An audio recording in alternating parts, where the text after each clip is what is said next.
Ready, Jeff? Good afternoon, all. We'll call the June 3, 2024 meeting of Greenwood Board of Public Works and Safety to order at 5:30 p.m. Roll call, please, Amanda. Mr. Rutherford. Here. Mr. Coleman. Here. Mr. Hoover. Here. The minutes of our last meeting, May 2024, have been distributed to members of the board. Any corrections, additions, or deletions from staff? Hearing none, is there a motion to accept as presented? So moved. Second. Further discussion? Hearing none, all in favor say aye. Aye. Passes.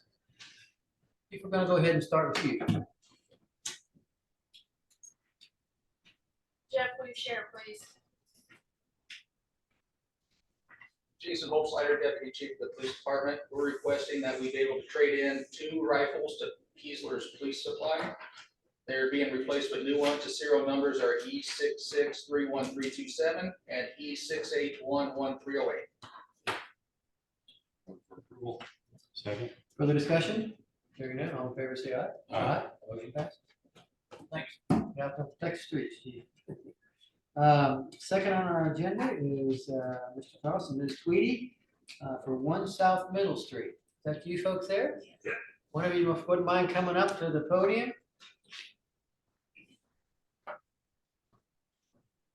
They're requesting a waiver of the Brandon Municipal Code with respect to a trailer that supposedly is on their property, correct? Yes, sir. Tell us what we're doing here. Getting a variance so I can park my RV on my property. It's not there now, is it? No, sir. Okay, because I went by, tried to find it. It was gone, so, okay. You gentlemen want to help us? What are we doing there? Not sure which one of you are trying to do. Bruce Campbell with Greenwood City Code Enforcement. Initially, I was out at 605 East Broadway on a different complaint, and it's right to the east of that residence. And the resident there complained about the camper being blocking her view. Further investigation led us to find out that the camper is 38 to 40 feet long, which is in violation of the 32-foot code. It was sitting back on that driveway, kind of back off of that Yes, it's a Broadway. hard surface where he's got Around the it's, corner. it's behind the front line of his home. The only violation that I observed was that it is The length. the length, yes. Doesn't block the view. From her front porch, it would block her view as she's looking to the west. So she's right next door to the driveway. Yes. correct? How long have you had it? Well, I had an RV parked there for 20 years. How long have you had this one with this length on it?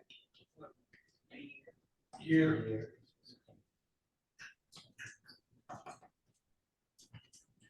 Questions, thoughts? How many feet over the limit is it? Sorry, I didn't hear. 6 to 8. How long is it? 43, It's 43 feet. 42, 11 inches to be exact. So it's. And our almost requirement is what, 35, 32. 32? Is that the, from the picture, it looks like that's the very tip you've got, it covers the tongue. It's just It's a fifth wheel. It's a approximately fifth wheel. 12 feet behind me from the road.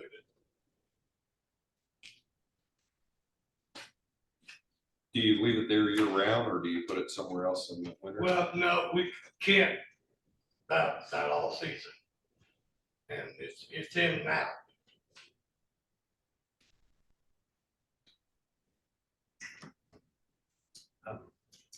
Not necessarily in my business, but where is it now? It's in storage in Bargersville. Very expensive.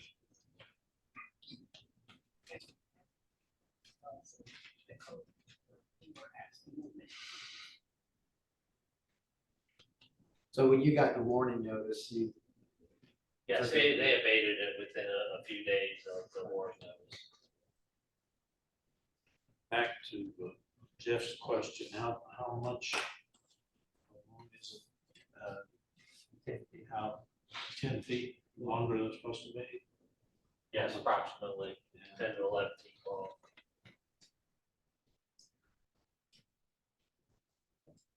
Is there anyone in the audience who would like to address this situation, either here in the building or online?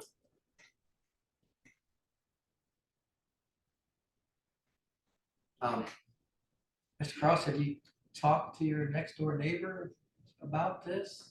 No, I didn't know there was a problem. It can't be the one right next to us. It would have to be past that. It'd be behind your house. The man with the van there? Yes. So he had to put his van back. 605 East Broadway is the one that.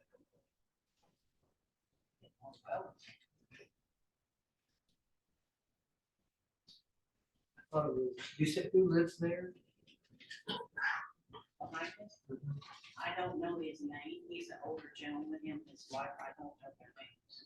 But he talks to us all the time. It's very nice. But they're the ones, Bruce, they're the ones who complained. You said it was I thought he said it was a female. Yes, the woman that lives there. Sandra Holt. Holt. Yes, Sandra Holt.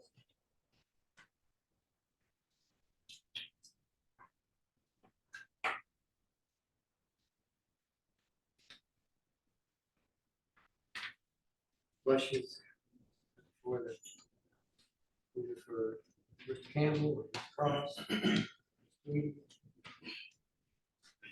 With the pictures I submitted, I tried to show that it wasn't blocking anything, street or any traffic or anything. That's why I'm confused. Yeah, it doesn't seem to be a sight line for traffic. That would occur that, maybe there's a, It's not blocking the sidewalk, is sidewalk. I don't think it's a sidewalk. No, it's well back off the sidewalk. I mean, we don't have a sidewalk, we just got curbs. Yeah. It's back off of there about 13 feet. Problem is we have a.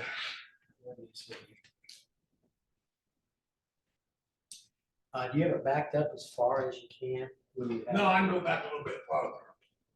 But I didn't think there was a problem, so I,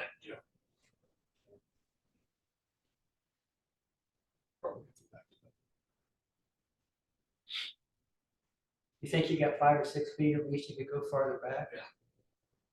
Maybe if you didn't leave the truck hooked up. well, I don't Park the truck right in front. leave it hooked up. Yeah, we don't. Wait, we're kind of in a tough spot because technically you're violating the ordinance, but then again, this doesn't seem to be something that's causing any safety problems. I guess I'd be inclined to grant the waiver request. I'll make that a motion. with the condition. Back it up as far as you can. Back up as far as you No can. problem. Second. Further discussion? Hearing none, all in favor, say aye. Aye. Motion passed. Thank you. Thank you. And Bruce and John, thank you for doing your job.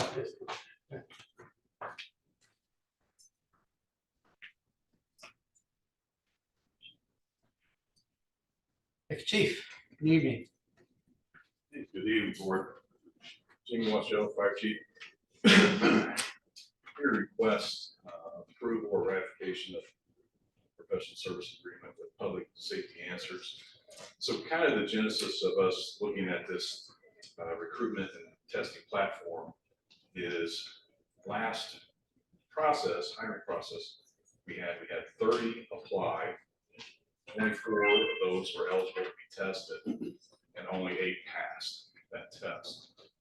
We're setting out this fall, late fall, to hire at least 21 new firefighters. So we looked at this. We have started that process. We won't be finished until more than likely the end of this month or beginning of next month. But to give you an idea of what it's done so far, we had 374 applicants that applied, 317 that tested, 198 that passed, and then 80 that are being offered in-person interviews. with our hiring committee. So we're looking, we really vetted this. It's an online platform, testing platform. They had 30 days to complete that testing process, rather than just be here one day for a testing service that was $5 more per applicant with a paper test. So we thought outside the box, and it's been successful so far. So we're requesting approval to move on. Questions for the chief? So it's cheaper, more convenient. It's cheaper, it's more convenient. The other part that we did is we went with an uncertified process. So we had certified applicants and uncertified applicants. So for military vets who didn't have, weren't trained as a firefighter or an EMT, they're able to apply. And then what we will do is we will train them in-house. So it gives folks that, teachers, all across the board professionals that would never have gotten this chance. Most fire departments are not doing this. They're going with certified processes. We thought that this would be good to think outside the box and give everybody a chance. Do you have applicants from other fire departments typically? We typically do. We have, in this process, it was nationwide. I believe we have 12 states that we've received applications for. So we'll do in-person interviews with our committee starting June 10th. There'll be 40 during that week, and then June 17th there'll be 40, and then we'll make up a list. That's the other thing that this does. It is a validated testing process with a psychiatrist, so it is vetted, but we feel like it's going to be something that other departments are looking at, because getting, I'm just going to tell you, getting 317 applicants or 374 and then 198 that passed, that process is unheard of in the fire service today. So I think we did something special. We're proud of it. Again, we need 21 positions, and there will be 80 that will be on a hiring list. And we'll keep that list for 2 years. It's good. The cost for the city varies upon the number of applicants you have, but not to exceed 15 grand. Yeah, based on, yes, it is. Based on the number of applicants, and again, it was the testing that we were using before, FPSI, which is out of California. I've used it in the past in my career. It was about $46 per applicant. This was $41 per applicant, and it had a recruiting tool as well. We have a motion to approve the contract for services as presented. So moved. Second. Further discussion? Hearing none, all in favor say aye. Aye. Motion passed unanimously. Thank you. Thank you. Have a good evening. Napier, how are you, sir? Evening. Assistant Superintendent, Street Department. Welcome forward to ask for a salt supplier for our 2025 year. We put 3 bids out: Cargill, Morton Salt, and Detroit. 2 got back with us. Cargill was 94.48 per ton, and Morton was 99 per ton. But with that being said, like board select Cargill and legal job contract. We've used Cargill before, haven't we? And you had no problem with them, so they'd be. Well, I'm moving to find the Cargill is the lowest responsible bidder on this and award the salt contract to them. I'll second that. Questions? Yes. Jack, didn't we in the past award multiple awards for salt just so we didn't get caught with If we did that, it was before mine. okay. I think we did. I think we also, did we do from kind of a co-op with the, or maybe we stopped that because Indianapolis was getting the. they're getting most of Oh, those. They were the small dogs, so the bigger Okay. ones get fed. So you don't feel the need to award it to more than one vendor? That's my question. Any other discussion? Hearing none, all in favor, say aye. Aye. Motion passes. Thanks, Jeff. Mike Gordon, Allen Commercial Group for Brighton Knoll.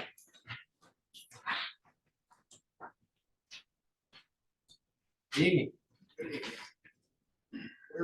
We are on the agenda this evening to request acceptance of the improvements, the maintenance, performance guarantees, and execution, acceptance of the final plat for Brighton Hill subdivision.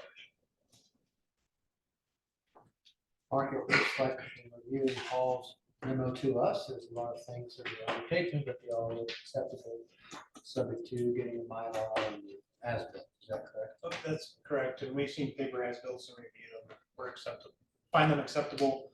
The Mylar and the digital are just our permanent records.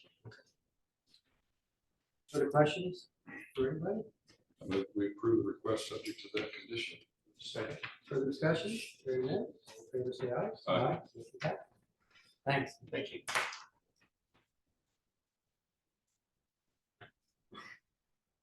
Good evening, Andrews, knows where we're going. How you guys doing this evening? Good. My name is Andrew Barkosi with Barkosi Surveying, representing the owner and developer of this parcel, Shreve Real Estate 44 LLC. This is 718 US 31. It's the old Captain D site, just kind of Oh. southeast of Smoky Row, or Smoky Bones. So he's purchased this property and he's working on renovating the building. It's going to be a double use with a subway and a Big B. So that's what we've been kind of working on. We did receive one waiver for the width of the landscaping along 31 to keep the existing curbing there, and make sure all our drive lanes and everything fit. And we were granted that a few months ago. So I've been working on the civil plans. There's a 20% rule in the ordinance where it states if your use is increased by more than 20%, the site needs to be brought up to the current code. So we hit that. So I've been working with Mark on trying to find the best way to bring this up to code, but not go too crazy overboard. Since this is a fully developed site, it's been sitting there for 30 some years or so. So we've been working with it, and there's 3 storm inlets currently on site. One is along US 31 in the parking lot, one's kind of along the southern line, and then one is up by the dumpster. The 2 that are on the eastern and southern sides are kind of directly attached into 2 trunk line storm systems that are 24 inches that take off site, they come in from other sites, which makes it difficult to try to provide water quality to the site, which is one of the issues. The other one has a long line that flows down to it, so I'm able to tap into that, put in a water quality structure and a little bit of an underground detention, trying to work with what we've got, but yet trying to meet the ordinance as best as possible. So the underground detention has been sized to meet its flow area, kind of the old rule where your 10-year post needs to be less than your 2-year pre, and your 100-year post needs to be less than your 10-year pre. And we were able to do that with a single chamber system underground that'll be right kind of behind where the existing drive-through is. Then upstream of that, we've sized a water quality aquasporal structure to provide the adequate water quality for those areas. For the other sources of the inlets, we went with the kind of an insert basin water quality system. So we don't need to mess with the water that's coming through our site from off-site. There are inserts that sit inside and provide filters so they provide water quality through that purpose. So with those all added to the site, we still don't meet obviously the 100% ordinances. So we're asking for 3 drainage waivers so that we can proceed with how the site is. First one is the stormwater release rate, since 2 of the inlets are not being maintained. It's very small areas of the site. They're not being contained at all. They're flowing as they are now. Now they are slightly reduced because we're adding landscape buffers on the side, right, and islands. So the impervious surface is reducing. So a little bit of a small increase in runoff to those inlets. Then the inlet in the back that's receiving majority of the site runoff is being reduced by, again, reducing the impervious surface and then the underground detention. To make it work, again, we went back to the older standards, which is what we're asking for a waiver for the site to be under those releases. And then kind of falls under with it too, the second waiver is the stormwater 40% storage.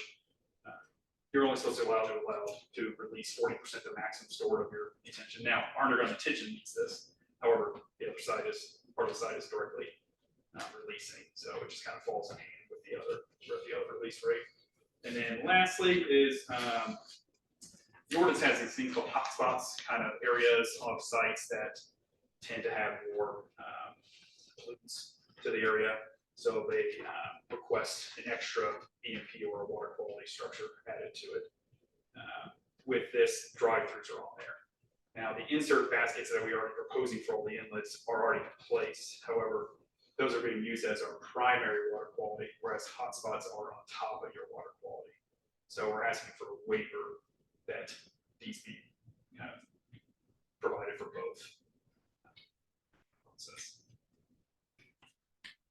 So, Mark, we've reviewed information from your office, specifically from you, about all three of the waivers, and it appears that your office is recommending approval, granting those, all three of those waivers. Is that correct? That's correct. So Mr. Burke, COSI discussed, this is a existing site. It's been out there for a very long time. It has no stormwater retention or water quantity, water quality at all.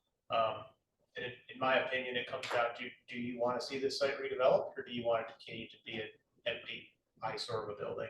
I think it is favorable to work with them in this condition. Anybody, do you have questions for Andrew or Mark? What's the site dimensions or area? It was just over an acre, like 1.13, I believe, just over an acre, which has kicked us into our double BMP, which is. We've been working with it. I do think this is kind of the best bet, as Mark stated. It's kind of one of those things where it needs to be redeveloped, and I think we're trying to work with you guys too. And they're providing some quantity and some quality. They are making an attempt to meet the standards as best as they can. Is it just the old Captain D's building? It's nothing to do with the old bread factory or whatever? No, yeah, nothing to do with the old Hostess store, which now the auto place. Yeah, Z-Bar, right? Yeah.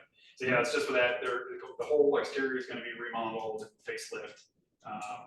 Pretty much inside's getting gutted. It'll look really nice once it's all done. Anybody have any objection to doing all three of these as well? Is there a motion to grant these waivers unconditionally? So moved. Second. Further discussion? Hearing none, all in favor, say aye. Aye. Motion passes. Thank you very One much. question, I know it's not before us, but so southbound traffic is still going to have a way to get in. How, if you're gonna go southbound out, how will you have to go through? They've got an access road on the backside. Back and go And back yeah, to it's the actually gravel stoplight? right now. We're going to propose to pave it, so it's nicer. But yeah, that goes all the way behind Z-Bar and everything down to Car. Right. To the south. Conwood, yeah. Okay. You've got the original. Thanks, I'm Thanks, sorry. guys. You guys have a good one. See Doug Wagner. It's online, it was. Mr. Wagner, you with us? I am. How are you guys doing? Good, how are you? Not too bad. It's been a long time. It has been. I got Tracy Keaton with me as well.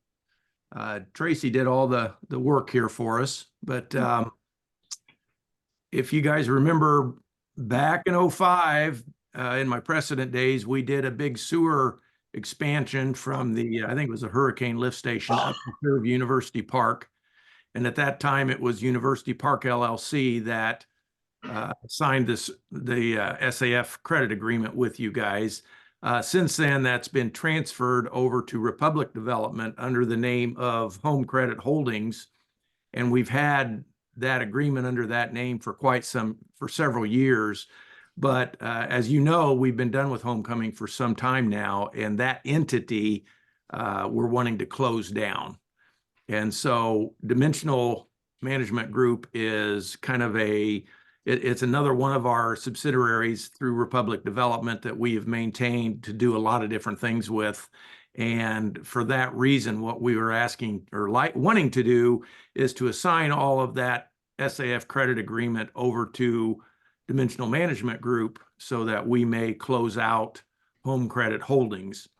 So we've exercised an assignment between ourselves predominantly, but it does require the consent and acknowledgement of the board of directors and the mayor.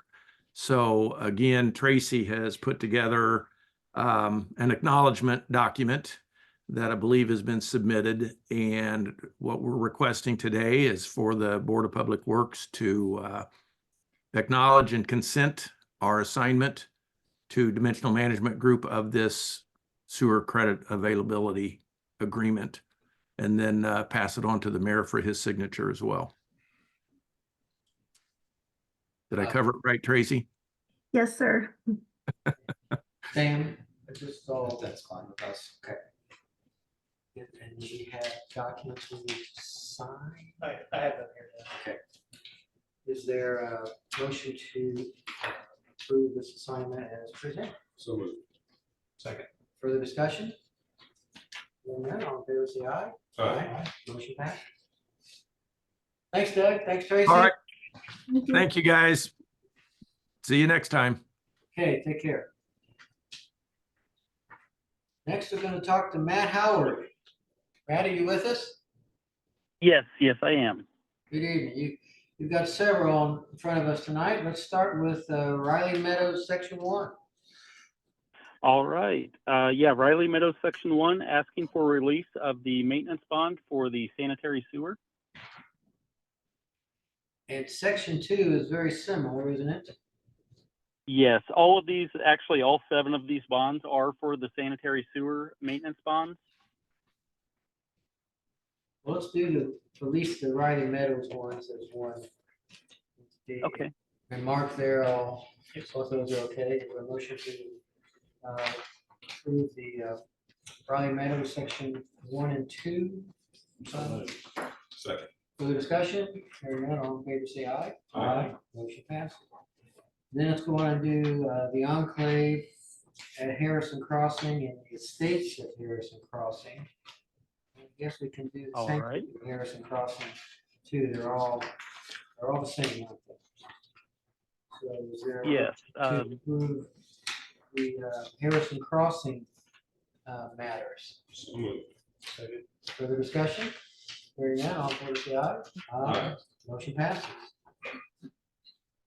And then- All right. Thank you very Oh, much. painful, was it? Yeah, thanks. Have a good evening. You too. Thank you. Bye. Next, let's talk to Miller Family Investments, 499 East Pushville Road, Sandy Kaffner or Scott Miller, or Scott Miller. Who's there with us? Anybody? Yeah, just Scott Miller, the owner of Groundworks. Okay. Can you hear me? We can. Tell us what's going on here from your perspective. We've been working on a site plan for our property here. It started several years ago, back when Joe Meyer was working on it, and then he obviously went out of business, and it's kind of got swept under the rug, and we started working with Donna Smithers at the end of last year. So she has a site plan provided. She originally did the underground detention. We talked to her about doing the what was it? I'm drawing a blank. Not the detention pond, but the underground storage, I guess is what I'm saying. That way we can utilize parking over the top of it. If we do the pond, we were going to lose 82 feet. So we decided to do the underground detention. The material for that is $135,000 plus the install, which we would probably do that. So that was a little concerning for us. So, I mean, I just went to the bank to try to make sure we can get a loan for that. Donna drew up the plans for the underground detention. She had it up close to the building, so we just asked her to maybe move it away from the building, just in case, if we wanted to add on, or future, owner wanted to add on to the building, to scoot it back, as far as she could. So she is in the process of doing that. She will have those plans probably in the next 2 or 3 weeks to be submitted to Greenwood. So it's taken some time to make all this happen.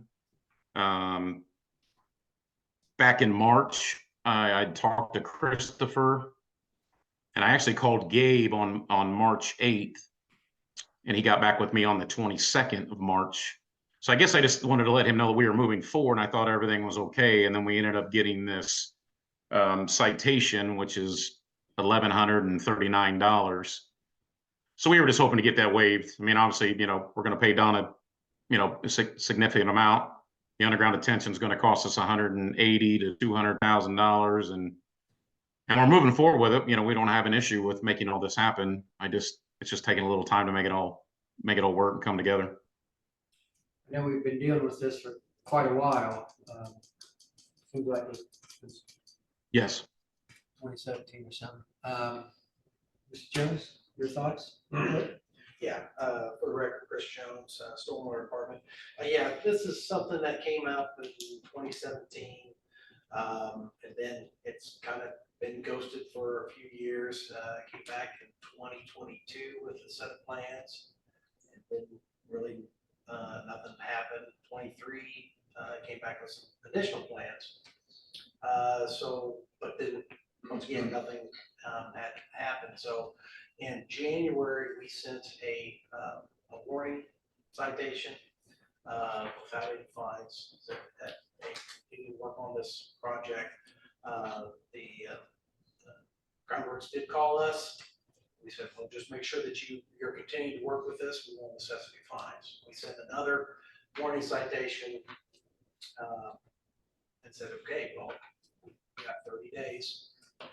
Something happened. So nothing had been happening. So we sent the citation, which of course we received a call from Scott at Groundworks, you know, asking to appeal. We sent him the appeal information. I think Paul's given you a kind of a breakdown of timeline for all of this. So we do not really have an objection, you know, to as long as this continues to move forward. But I think we've seen it doesn't. Really Been worried about it because we haven't had any progress for a long time, even though maybe we've had some promises or assurances that would come forward. Mr. Miller, what? Well, I think we got the first warning came, like I said, in January, but we didn't get a second warning. We just got a violation. That was in April. And like I said, I had already talked to Gabe, you know, on that 3/22 when he called me back to let him know that Donna was working on everything. And I just assumed everything was okay to let him know that, you know, we were moving forward with that stuff. And Don obviously was waiting on us to, you know, make the decision whether they're going to do the dry detention or do the underground storage. And obviously we decided to do the underground storage so we didn't lose all the property in the back. And so she had to go back and regroup and redesign that. So it's just taking a little bit of time to make that happen. So has Donna got that design done? This is Donna. Can I jump in? She had the original. To try to help Scott Hey, out Donna. here? Sure. Hi, we are working on the design. We pretty much have it done. Scott was a little undecided on doing the pond or dry detention area and then the underground detention. So we worked that out actually in the past few weeks. So we have some direction now on how to proceed, and we are proceeding on that. So just to give you my word that we are working on it, and I told Scott now that he's made that decision, we should be able to have it submitted in 2 to 3 weeks. Okay. Well, that sounds promising. I guess I want to balance the fact that it's been going on a long time, but also want to balance that with you folks getting this done. And maybe we could hold, I mean, I'm just thinking out loud. And it would be with Mr. Jones's blessing or understanding that we might hold the fine amount in abeyance, but have this done within 60 days or some other time period that seemed reasonable. Since Donna says she can get it done, design work done in 2 to 3 weeks, at least get it done. Is 60 days a sufficient amount of time? Chris, what would you think on that? Yeah, 60 days for a permit to be issued or? Well, what do you need to, would you want to see? What would be a, I guess being, going through the review process with CBS. yeah, sure. 60 days for. Yeah, I think depending on the level of work that's completed by North Point Engineering to date, 30 to 60 days could be reasonable to have a permit filed with CDS for review. And you get a full land alteration permit, you're probably looking at more time than that, because there'll be a review period, an outside review of that sort of thing as well too.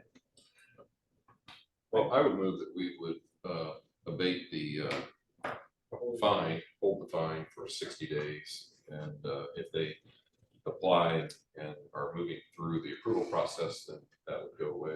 And if they have the permit filed with Mark. Yeah. There a second? Second. Scott and Donna, is that, you understand what we're saying? I do, I completely. Yeah, absolutely. That's very fair. Thank you very much. Further discussion? Mr. Hoover, I just clarify that it should be a commercial site plan and all accompanying information filed with Community Development Services. Yes. That's what Mr. Golden meant to say. That's exactly what I said. We'll take care of that for Scott. Okay, further discussion? Hearing none, all in favor, say aye. Aye. Motion passes. Thank you, good luck. We'll look Thank forward you. to this Thank better. you. Thank you, board. Thank you, Donna. Anyone from the audience wish to address us? Okay, we'll move on then to, I'm not sure this is accurate, Corporation Council. I have nothing. Amazing. Mr. St. John, you're up. Good evening. The first item I have is our easement encroachment request docket. We have one item on the docket. It's located at 798 Seville Road. They are requesting to reconstruct a shed that is encroaching into an existing easement. It's already there. They just want to rebuild it exactly in kind. There's no city utilities there, and we're not opposed to this at all. So that's on the docket? or Yes, it's on the docket. Approve it by signature? Yep.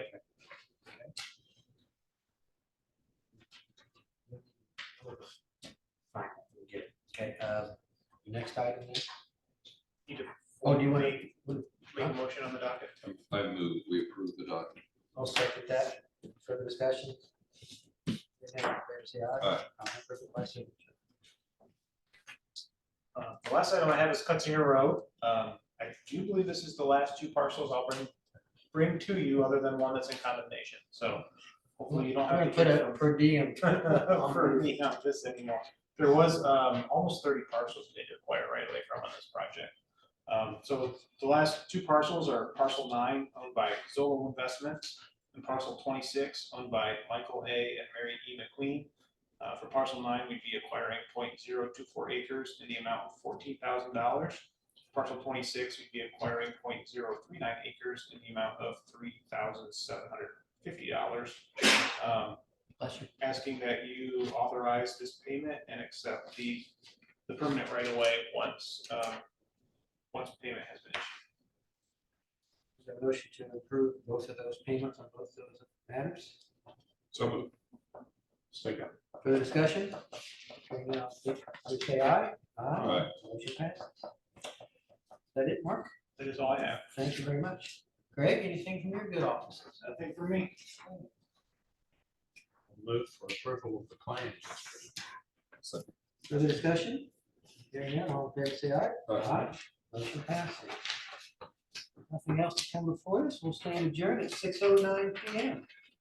Thank you all.